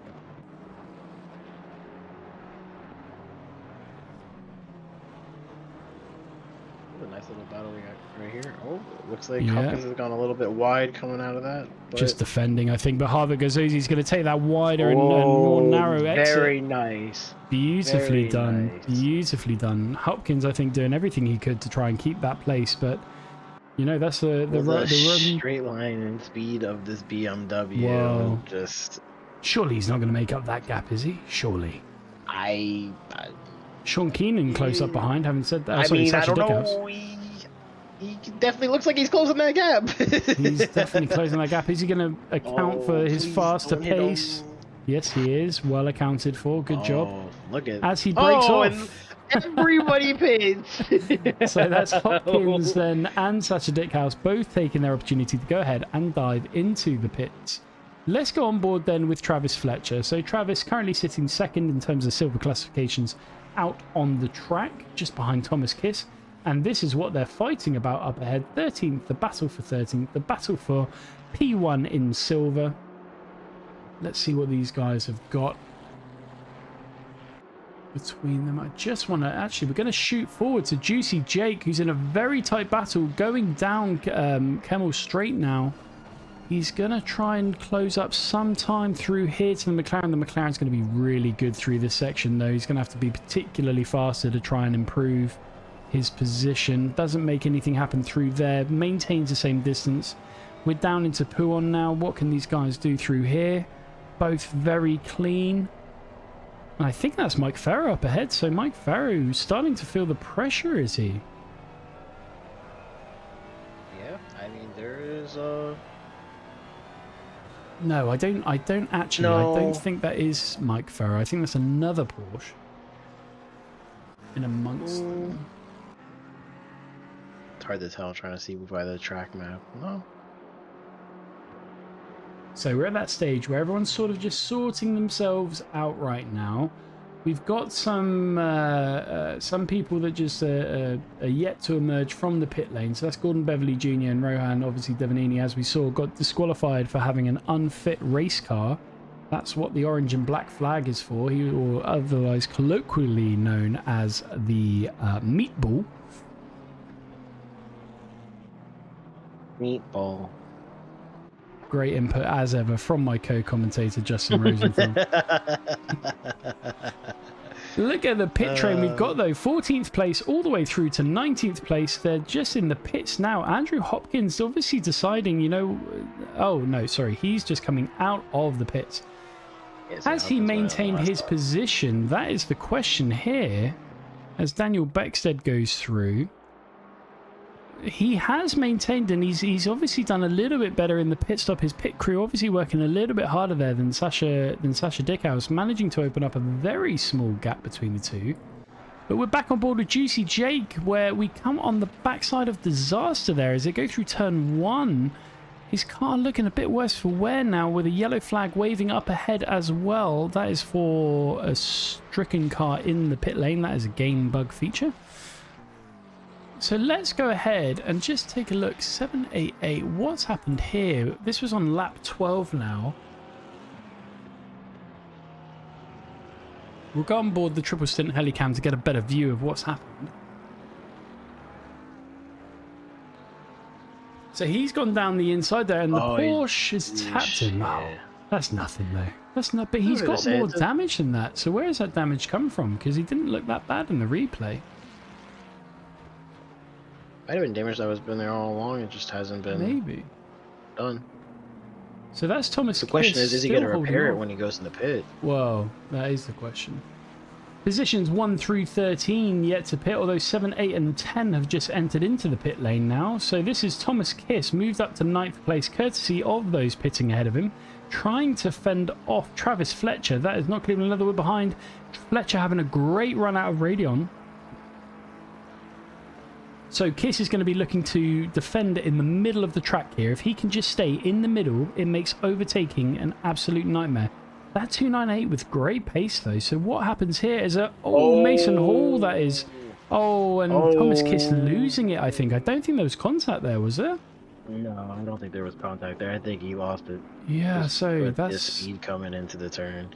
That's Travis Fletcher then going through, taking the lead of the silver classification for now. As I said, I think that is I think that's the lapped car of Mason Hall up behind him, so nothing he has to worry about particularly there. Mark DC just going into the pit lane now. Mike Farrow chasing him, so Mike Farrow doesn't want to give the opportunity to much. And he clips the wall on the way in. Very slow entry by Mark DC though. That's allowed Mike Farrow to gain everything back that he just lost by making contact on the way into the pits. Let's cut ahead then. Go on board with Juicy Jake, who is chasing down at the moment. The car in front of him is Dylan Bonsall. Dylan regaining first place after his little bit of a mishap earlier on. But Juicy Jake is going to look to get a great run through Eau Rouge. Let's see if he can do that here. I need to stop. I need to stop. I don't know what's happened. I've got the bad juju today. Gonna have a list of angry D6 drivers writing you tonight. My DMs are gonna be lit. Guerrero. But that does unleash Dylan Bonsall to go ahead then and really put in some hot laps now. Hopefully get past the back marker ahead of him. Really put in some hot laps and try and see if he can come out anywhere near or around Mark DC. Now the pit times, it's about 1 minute 15 seconds. So there's a lot of opportunity here, and this is why the grid order does tend to get really messed up after a while. Now that's one of the Porsches, whether that's Sean Keenan or Cleveland Leatherwood letting him pass there, I'm not sure. But a lot of movement. Thomas Kiss now up into 4th place. He's still yet to pit though. But Andrew Hopkins takes over in terms of those who haven't pit. Who have pit. Andrew Hopkins is in the lead at the moment. So he's now coming through. Now we've got to keep an eye on Mark DC, car 333. I think he's just coming out of the pits as we talk. So it's going to be a handy position. It's a long pit lane though. But I think he's going to be absolutely fine. So Mark DC will go ahead of Mike Farrow and Harvick Gozzosi and Andrew Hopkins. And it's all going to be down to whether or not Dylan Bonsall can etch out enough of a lead on Mark DC. He elects to go again for another lap. I like this call. I like it just because, you know, the longer you're out there, the fresher your tires will be compared to everybody else's. I think personally here having the most grip possible and is the way to go. Carmen Valdez wants Jordan Dana on screen, so let's go ahead and find Jordan. She says, accompanying that message, show my Pookie. So we will show your Pookie, Jordan Dana, with pleasure. There he is on screen now for you, Carmen. He's just chilling back there. He's just chilling, but I do have to cut away because we have had disaster. Now, this is car 139, which is Cameron Hastings, making contact with car 909, which is Matthew Hopkins, just up ahead of him. Looks like he's gonna try it. Yeah, that's not gonna work. Yeah. You just. Oh, what no, was that? wow. No. That's not what you want to do. That's not kosher. So that's not cool. But let's just go back for benefit of the doubt and see that again. So Matthew Hopkins going around the corner, thinking quite rightly he's got it. And is that just 2 into 1, or is I think both of them are trying to move into a position of the track that is occupied by the other. So yeah, Matthew Hopkins now just getting out the way, I think, maybe of the lapped cars. And no, he has had disaster. He has had disaster. Let's go ahead and see what's happened then to Matthew Hopkins. This now with a fair bit of front damage. He's coming down the hill into a Rouge and into Radion. So what happens here? Big braking. I think he's already got damage, I think, from the contact before. I think he's returned to pits. That's unfortunate. Not ideal. So we rejoin the leaders. This is Dylan Bonsall once again, led pretty much most of the way in the last race at Snetterton. He's now leading the majority. He decides to pit now. So let's jump on board then with Mark DC and see exactly what Mark can come up with. Now, he is only coming into Sector 2 now. So, or just come into Sector 2. So, let's see. This is, he must have had a really slow pit stop, because let me have I thought a was... look. So, Mark DC, no, he pitted. It's quite a fast pit stop comparatively. So, let's see exactly what 1 minute 15 looks like, as car 787 is facing the wrong way. That is Justin Muntean. We'll go and check in with him in a second. We want to see, though, what happens between these two drivers. We might actually have a little bit of time here to watch what happens to Justin Muntean. Coming down the back straight. There's no one there. He must have just lost it. Oh. Yeah, I think so. Takes a little bit of curve. That is a tricky corner. Takes too much grass. Yeah. The trick with that corner to be as close to the apex as you can be without hitting it, as shown there by Justin Muntean. So at the moment it looks as if my radar is correct. It shows that Dylan Bonsall is just stopped in his pit box now. So that's 30 seconds that they're gonna have to wait, which is the amount of time it takes to change the tires on these cars. I think Mark DC is going to be fine here. Mark DC's fine, yeah. I thought it was looking way... I thought he was way farther behind there. Which is just... It just goes to show you how big the pit stops are. I mean, he was at the beginning part of Sector 2, so... Really just goes to show. So, Dylan Bonsall's out of the pit box. He's coming out now, but I think... Yeah, but there he is. You see him...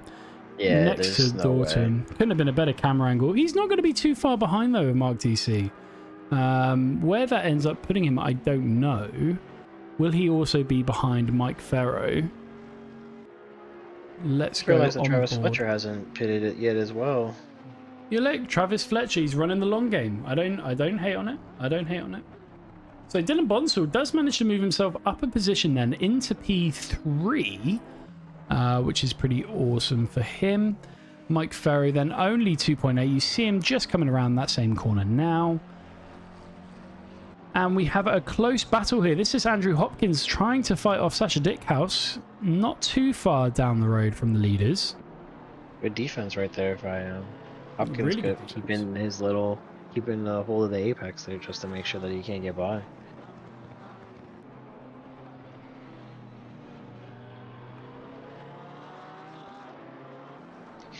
I have watched, already 40 minutes of this race, and they have taken that turn way better than I have all week. Everyone in D6, I feel like I can't get that turn for the life of me. And everyone is just like, yeah, it's good.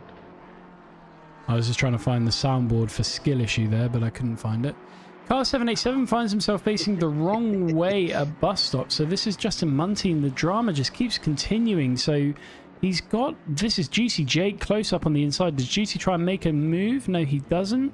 Justin just loses that back end. Oh, makes a little bit of contact with Juicy.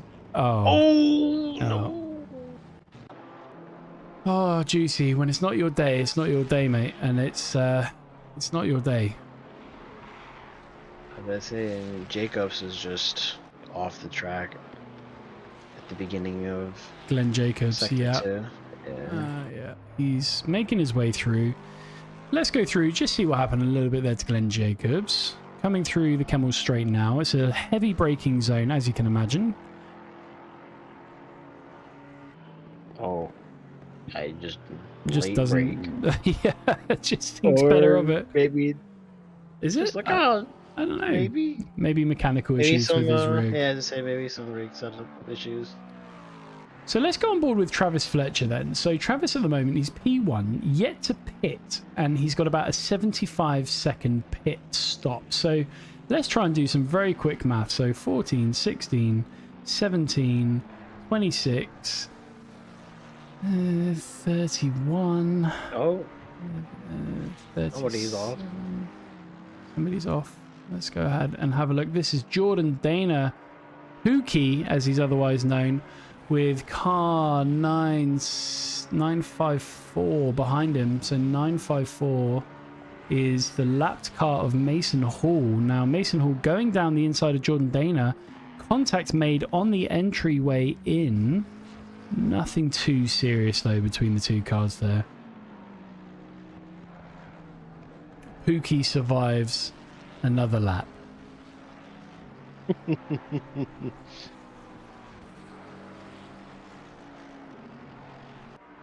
So where does that put Jordan Dana now? So he obviously had that massive bump at the start. He's still up 14 places, originally starting in 34th position. He's now still holding on to P20. So he's still just, you know, he's doing what he needs to do. He's getting around the lap. He's had relatively few incidents. No serious incidents either. And, you know, he's just getting around the track as Travis Fletcher then comes into his lap. Now, Travis Fletcher was previously battling. I think he's going to come out with my very bad mathematics here. Let me take a look. I think he's going to come out around about the Juicy Jake mark, if my memory is, if my brain is functioning. So we'll keep an eye on that one. Let's go ahead and get on board then with Thomas Kiss, who's tight up behind Juicy Jake. Juicy Jake making the pass, I believe. And they are now separated out. Let's go ahead with Sasha Dickhouse. What? Oh, never mind. I was looking over on the left side of my engineer, and all I saw was Mark DC, like, Gab just randomly disappeared. I was like, wait a second, what happened? I didn't say nothing. But I didn't say nothing. Just I think it's just bugged out. With just as they're coming around into the pits. Yeah. I was like, wait. So the battle continues then for another lap between Sasha Dickhouse and Andrew Hopkins. This has been a fantastic battle for the front, although the front of that BMW has seen better days as well. They both come through. Sasha Dickhouse losing it a little bit through Eau Rouge up into through Radion, losing all that time now to a car that you really can't afford to lose straight line speed to. So that's going to give Hopkins a bit of breathing room. But I would suggest that the Porsche is probably better going into the second sector than the BMW. So let's see then if Sasha can make that time back up.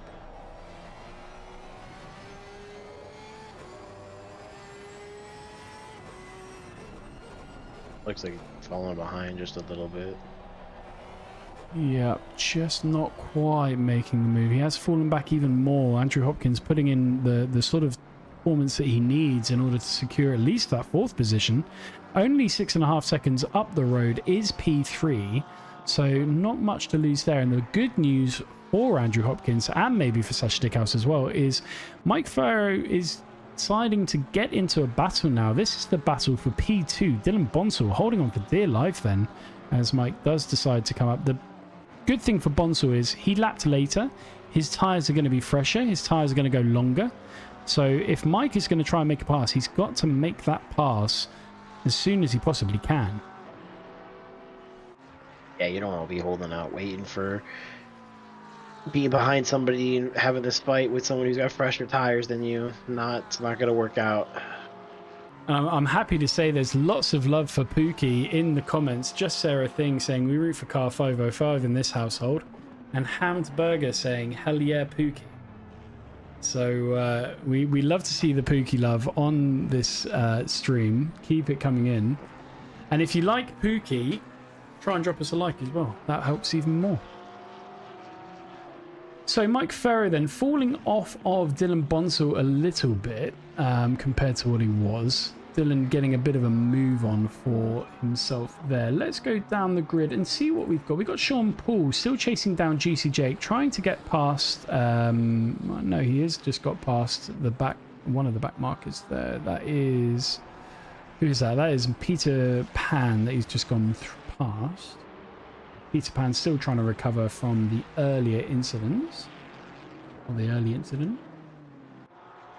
The cars are just starting to space themselves out a little bit. Peter Finn Pan's going to really put Sean Paul under pressure. And this goes back to what we were talking about earlier, where the mix-up from turn 1 or turn 2. Oh, my. A risky dive bomb from Peter Pan. And Sean Keenan mounts the curb. Yeah, it's... Just happy that it didn't cause anything more than it needed to be. Yeah, exactly. Everyone relax.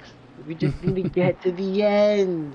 Can't emphasize it anymore. Just relax. And the especially with SRA, the way that it works at the moment is even if you're Max Yang down there in 33rd place, bringing up the rear, you're still getting points. So the points are awarded for the top 40 positions. So yeah, I mean, you know, you're still bringing home bacon. You're still bringing home points. Apologies to any vegans in the audience.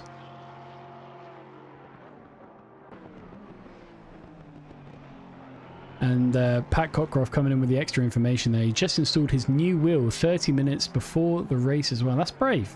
That's brave. That is a very,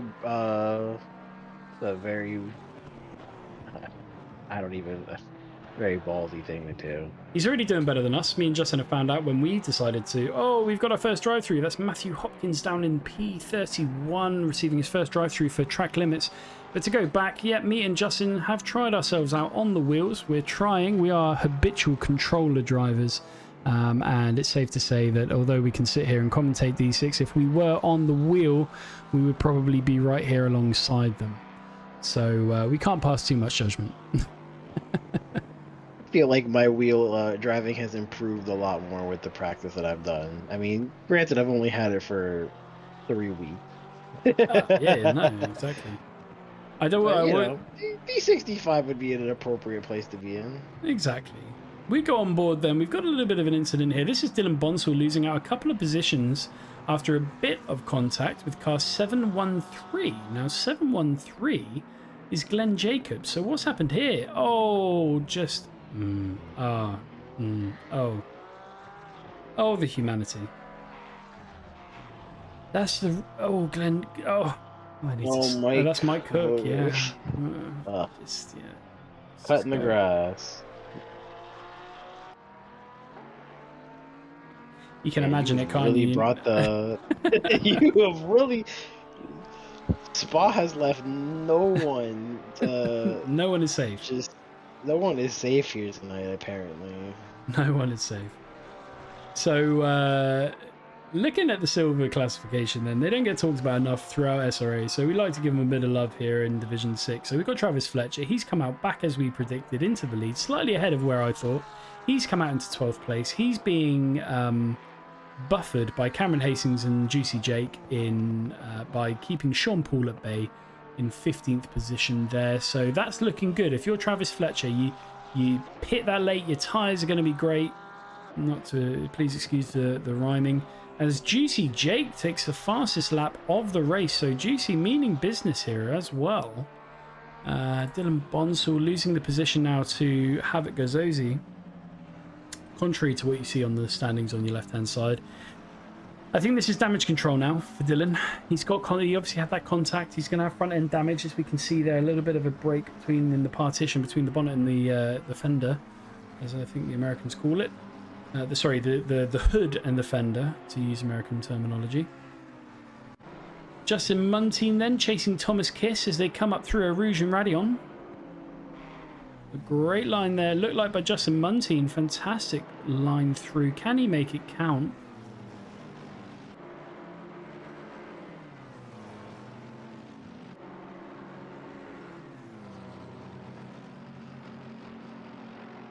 Yeah, it doesn't look like just kind of scrolling through here. There we go. He does make the move. Oh no! No! Oh, okay.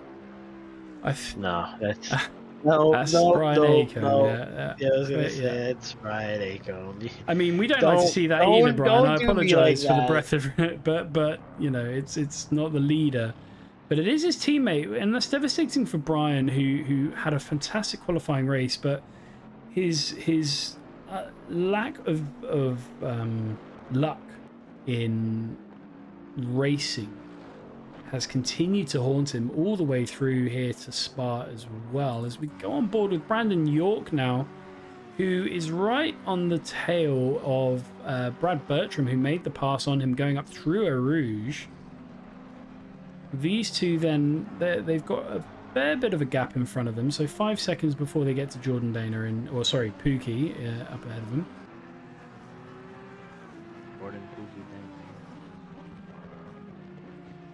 So Glenn Jacobs then reporting in the YouTube chat that he's got an engine issue. So that will be when you're downshifting too aggressively, the game does generate engine wear and engine damage, and at some point it does just give up on you. So I'm sorry to hear that, Glenn. Yeah, it's happened a couple of times to me. Just downshift the Aston a little too quickly and you can absolutely destroy it. Yeah, happened to me when I was in another league race, and I was in P3 and going around Monza, and then all of a sudden my car just decided to die, and I was like, well, I won't repeat what I said, but yeah, exclamation marks were made. So this is still Sean Paul then, chasing down Thomas Kiss now. Still fighting out. This is for P2 in the silver classification. Been a nice little battle between these two all race. Yeah, it has. He certainly... Oh, that's going to be a track cut there. Can he keep it together? Yep. Yes, he can. That's the important thing. Take the track cut on the nose and just carry on safely away. That's car 248. It's got a bit of a yellow flag. That's through a Rouge. So car 248, that is Max Yang. So initially serving the qualifying ban, hasn't managed to make himself up many positions. Cuts a lot of that curb, then cuts a lot of the Radion entry curb, and that is what happens. Oh, hitting every barrier that that section has to offer. So let's go aboard. So we're going into the last 8 minutes of the race here. So our big gainers, Mark DC's up 5 positions, Andrew Hopkins is up 7 positions, Mike Farrow now in second place, kept it pretty consistent, started in third up to second, Sasha Dickhouse is up 5 positions, Havoc Gazosi making his qualifying count, started 5th, currently 5th. Dylan Bonsall's the big loser out of these top 5 drivers, with down 4 positions from his start in P2. Cardboard Smith, he's managed to stay 7th after qualifying 7th. And then you've got Colin O'Leary. I've just jinxed it again. Colin O'Leary's just moved up on Cardboard Smith. So Colin O'Leary up 10 positions now, which is awesome. And one driver we love to see, the crowd favourite other than Pookie, is Dick Zipperburn Sr. You can come up for your own nicknames for Dick Zipperburn Sr.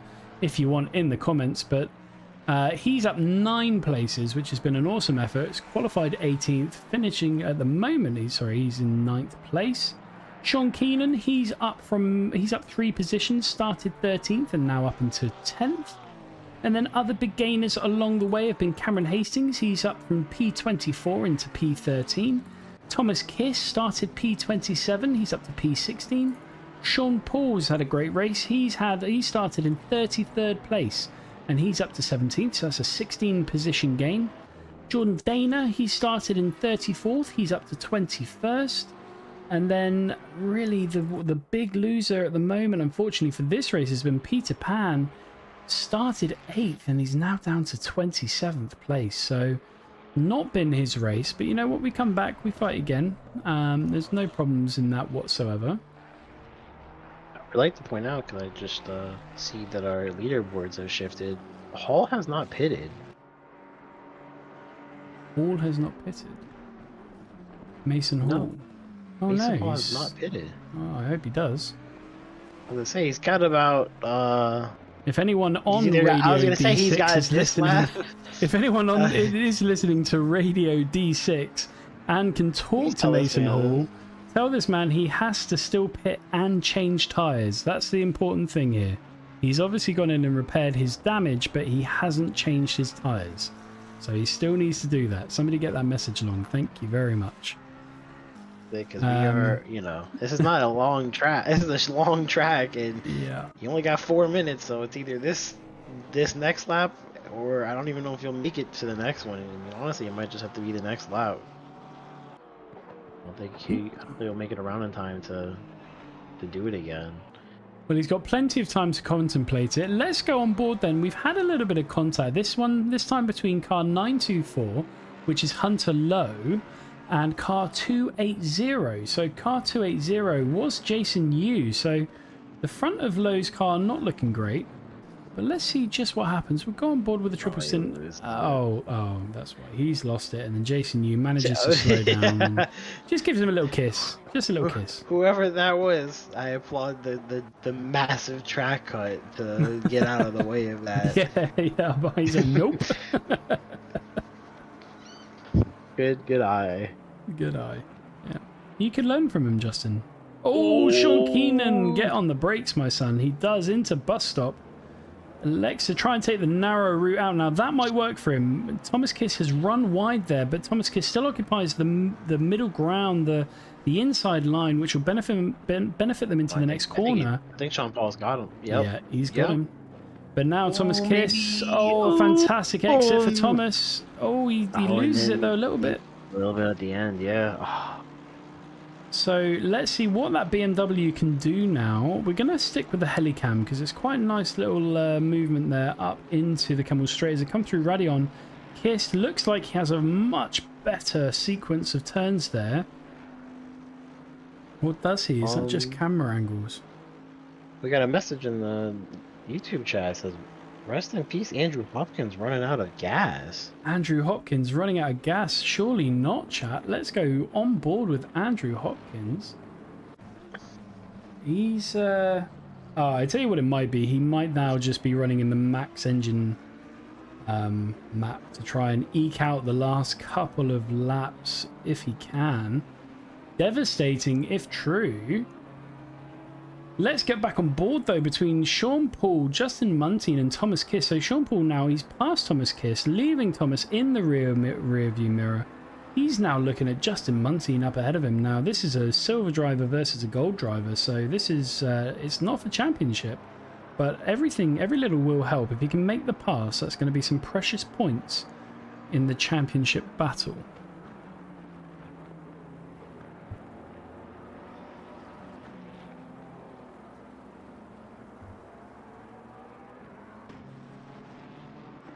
Now, he still doesn't have. Kind of make sure he just keeps on the track. You know, Kiss is right behind him still. Yeah. Finding a few track limits as well, Thomas Kiss. Whether or not they go down as track cuts, I don't know. The other problem that these three drivers have got is the lead driver, Mark DC, who has opened up a stonking gap to the car behind him. 9 seconds now, but Mark DC is following up this trio. So at some point, somebody's going to have to decide whether or not they're going to get out of the way. As they go into bus stop, Sean is very fast into bus stop. You can't put that against him. Let's see how his exit is. It's an okay exit. Now, is that going to force Justin Muntean? And as it looks like Andrew Hopkins has run out of fuel. So yeah, he's got to try and make that round if he can. I don't know if he will be able to. Heartbreak at the dying embers of this race. So here comes Sean Keenan now. We'll go back on board the triple stint helicam, see what they can do. The blue flag is waving now as well for this trio. Sean Keenan goes a little loose. Is that going to punish him with a track cut? It might have, but Sean Paul, my friend. Sean Paul. What did I say? Sean Keenan? Sean Keenan. Oh, sorry. Sean Paul. Sean Paul taking the track cut. Mark DC. Now, if you're Mark DC, you're on the last lap. You got a 9-second gap to the car ahead, to the car behind you. Just relax. You ain't got to overtake him. You ain't got to involve yourself in what might be disaster as these three drivers, especially Thomas Kiss, who's made up some great ground there on Sean Paul. Let's see what these guys end up doing. Oh, Thomas Kiss is gone. Oh, I've cursed him. Well, I've cursed him. Or, I don't know, maybe the blue flag marker was just there and he just gave it up because... No, he gave it up to the barrier. Did he? Oh, yeah. I didn't see that part of it. Yeah. So then, as we come through the middle of Sector 2, let's change our camera angle then. We're going to go on board with our race leader, Mark DC. Now, Mark has already won. He won the inaugural race, albeit by an absolute slither at Indianapolis. He returns to Spa after a couple of one unfortunate race at Kota and one fantastic drive back through at Snetterton. He returns. He's the championship leader, ladies and gentlemen, and he's done exactly what he's needed to do. Hasn't got himself fussed with collisions. He hasn't got himself into trouble with consistency over the course of the lap. He's maximized on drivers like Dylan Bonsall, and this is what happens. We say it time and time again as drivers, as we've seen. I think that's Matthew Hopkins over there. As we see them, we'll switch to Mark DC as he comes around the last corner of bus stop to cross the line in P1. An awesome race then by Mark DC. Let's go then on board with Mike Ferrero, also coming over the line. An all-time good top position for Mike Ferrero in SRA. And then just a little bit behind is Sasha Dickhouse, fighting off Harvick Garzosi for third place. So Sasha staying in the mix, especially in the championship fight, with a really competitive third place finish. Harvick Garzosi going over not far behind, and then just behind them we have Dylan Bonsall. Cameron Hastings got a drive through on the last lap. Oh, Cameron. That's unfortunate. That I would hate for that to happen. Yeah, you're going to have to face the tune to a penalty, I believe, on the finish. I don't know why it does that. It should just give you... No. I think it's 60 seconds. As Dick Zipperman Sr. comes over. That's a little harsh. Well, I mean, not really. I mean, if you think about it, it's 75 seconds here, so we'll see what it gives him. As Sean Keenan goes over the finish line, we saw a bit of his flashing lights there for the fans watching at home. Andrew Hopkins managing to just bring it through. I think he's officially playing Sea of Thieves at the moment with sail power to come over the lap here, to come over the line. And he ends up finishing 11th place. Was originally up in the championship positions. Travis Fletcher then, our first silver finisher. He takes the win there for silver. And then we've got Juicy Jake close behind him, finishing in 13th. Cameron Hastings gets an 80-second time penalty, which actually isn't horrendous versus what a lap would be. Justin Muntean then a little bit further behind, but the next one to cross over as Pookie, Brandon York, Daniel Beckstead and Jeremy Ran, all lapped cars, come over the finish line. Justin Muntean then our last driver with... Who's that behind him? Sean Paul going to be the last one to come over the line.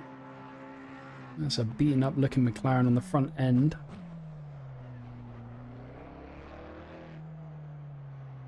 All in all, still fantastic race, everybody in D6.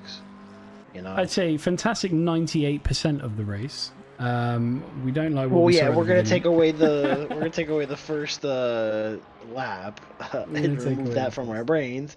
Yeah, not too bad. Not too bad. Not too shabby. So, guys, thank you so much for tuning in. We're still going to bring you, though, the driver interview, so stay tuned for that. But if you've loved what you've seen here, chuck a like in the on the video. But stick around. We're going to bring you the interviews. So, Justin, sum it up for us then. How did that go? You already said it wasn't as bad if you take into account.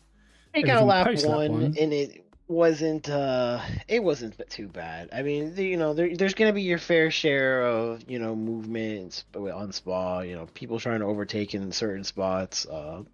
Decision making could have been a little bit better on some of the overtakes, but we had a lot of fantastic battles across the grid for the first 30 minutes or so. I mean, once the pits came around and everybody started to kind of scatter between lapped cars and non-lapped cars.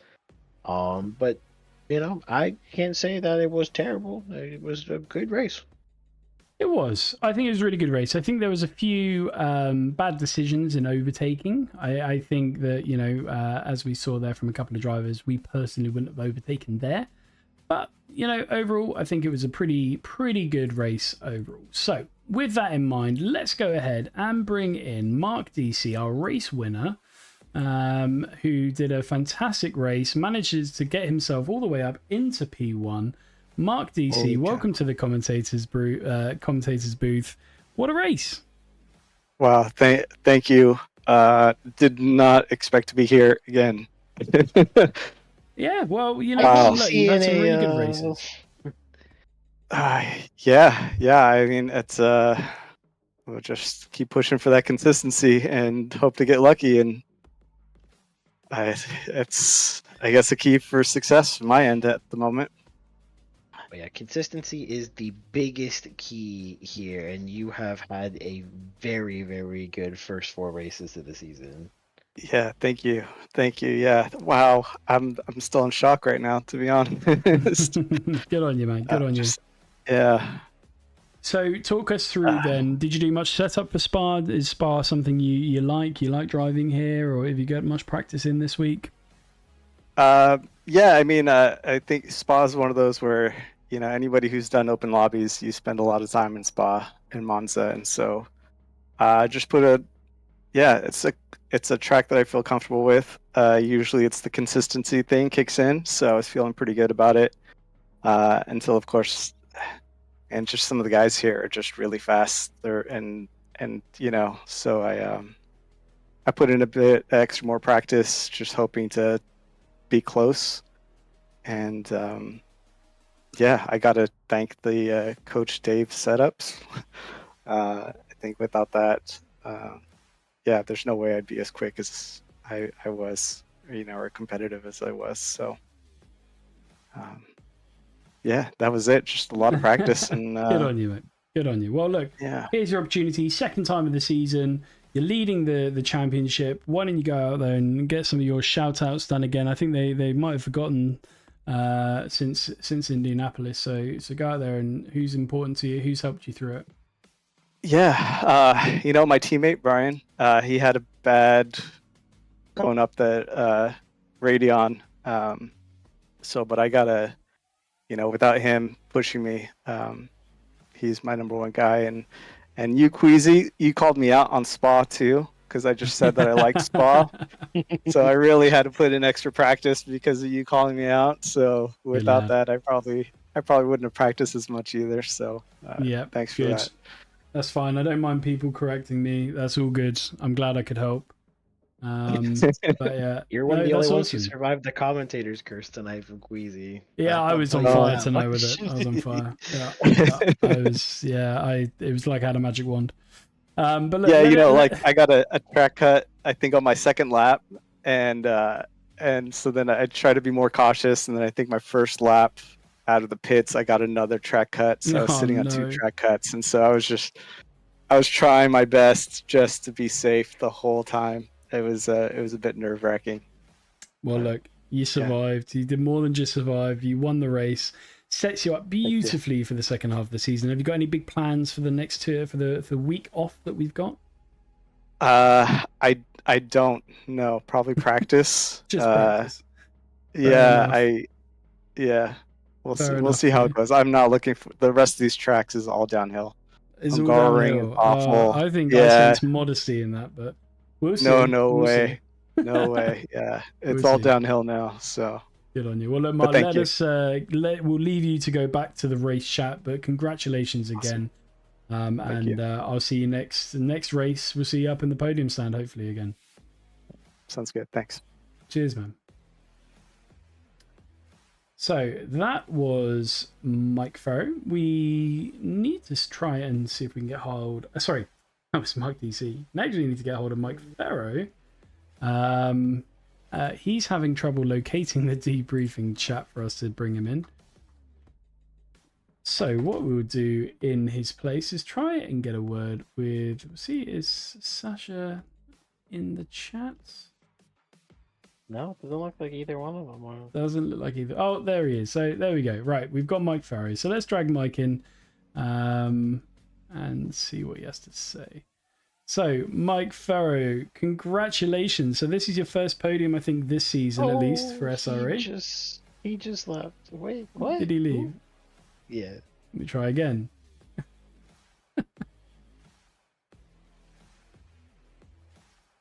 Mike, don't leave the chat.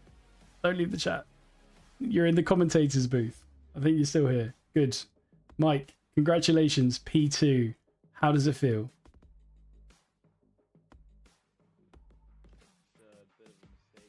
Oh, you're a bit quiet. 1 second. Yeah, so you're very quiet. Let's try and turn you up. See if that works. Try talking now. A bit better. Sorry, I'll tell you what I'll do is I'll turn off the music in the background and hopefully the guys will be able to hear you. So yeah, Mike, second place. How'd you get on? Congratulations. I did well. Just tried to do consistent laps. Made a bit of a mistake there on pit lanes. Did some body work instead of just running with the damage, but did what I could do. Tried to catch up to the leader. Couldn't get there, but So is Spa a Did track that you particularly like, or is it something that you've had to practice pretty hard at this week? used to hate it. Love it now, but I mean, I've done tons of laps. I guess it works. Absolutely. And you have to remind me, is this your first race in your first season for the Sim Racing Alliance? First season. And you're starting First out with season, second race. second race. Well, that's awesome. Second race and a P2. So going forward then, we've got Hungaroring in 2 weeks in the wet. How are you feeling about that? I'm not sure, man. Horses are a bit difficult in the wet conditions, but we'll see what we could do. Oh, well, all luck to you. Now, we'd love to give everybody a chance after all of your hard work to give a shout out to maybe people watching at home or going to be watching at home eventually this week, or your teammates or anyone like that. So is there anyone you want to give a shout out to? Or cats and dogs have also been shouted out? Shout out to my wife. She tried to watch. There was no D6 stream, so she couldn't watch, but Yeah, we got the stream going. We'll have to make sure there's definitely we'll send you a personalized link next time, just so you can go ahead and send that to her. But yeah, there has been a stream, but she can catch up. That's the beauty of it. She can catch up. She can watch it in the week. I'll send her the YouTube link, man. Send her the YouTube link. Yeah, 100%. But yeah, so she can watch that up. You still got the chat shout out though, so that's the important thing. Mike Farrow's wife got the shout out. Anybody else? No, that's it, man. That's it. Good on you. Cool. Okay, well, look, we'll let you get back. Congratulations again. P2 in your second race. In your third race, we're hoping for more than P3, but we'll hope to hopefully speak to you again next week. Best of luck with the next race. So best of luck with the 2 weeks you got coming up ahead. I will send you back into the D5, D6 race chat so you can go and have a look at some of what happened behind you in the rest of the race. All right. All right, thank you, brother. Have a Good good on night. you. Good on you, mate. All right, so that was Mike Farrow. Let's see if we can get Sasha in the chat. Is he in the chat, gentlemen? I don't see him. So, in which case, we'll do Mr. Fletcher. So, let's go ahead and bring Travis Fletcher in. Now, Travis Fletcher was the winner for the silver classification. So, Travis, congratulations. You come first in the silver classification. So, yeah, awesome race for you. How did you get on? How was it for you? Oh, thank you very much. I'm still sweating, to be honest. It was a lot of fun. That first collision on Eau Rouge off the start there was a bit of a knuckle biter. I just saw everybody piling up around, and that happened in our practice race on Monday. So this time I thought I'm just going to go way outside and clear everybody. And so I think I jumped up 4 or 5 positions then, and kind of just hung on for the ride. So it was fun.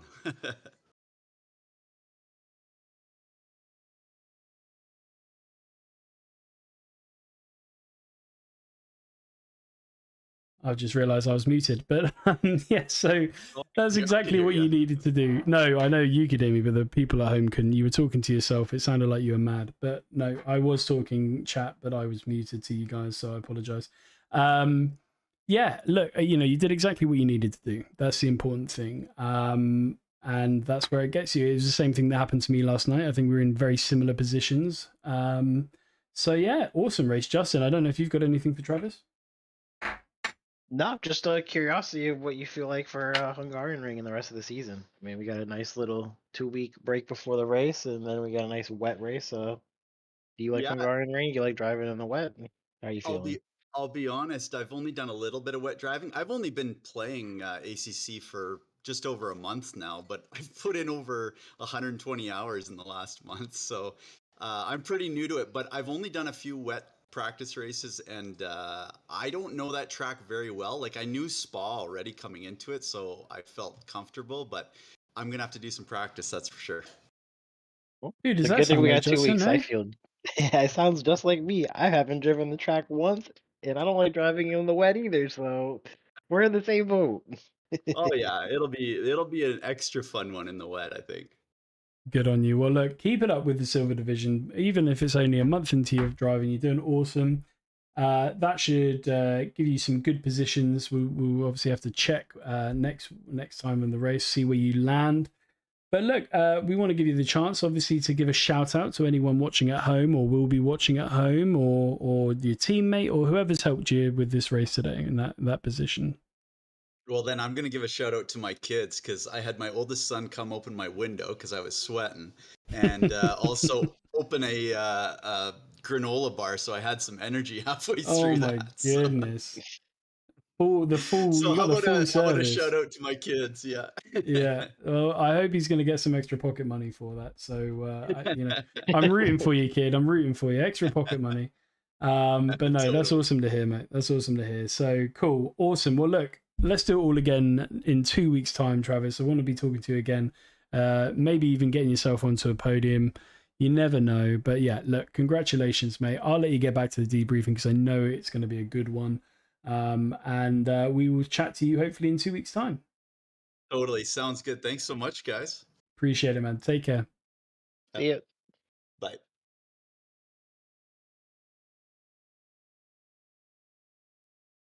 There we go. So, Justin, that's everybody spoken to.